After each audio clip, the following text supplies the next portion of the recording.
आम्ही आलो आहे गिरनार पर्वतला.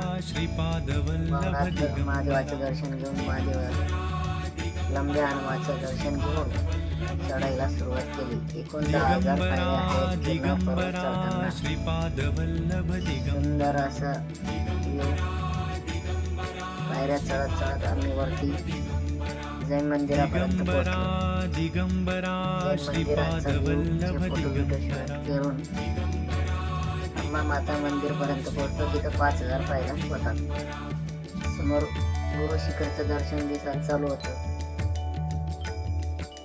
तिथून गोरक्षनाथांची समाधीच्या जवळ परत खाली उतरायला कमांडोलो तीर्थाजवळ जायचं.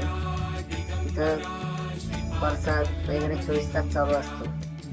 कमानीपासून खाली कमांडोलो तीर्थाचा रस्ता आहे, म्हणजे गुरु शिखर जायला रस्ता आहे. वरती बघा सुंदर असं गुरु शिखर दिसत आहे. येताना आम्ही रोपवेने परत आलो. सुंदर असे एकदा तुम्ही पण अनुभव करा.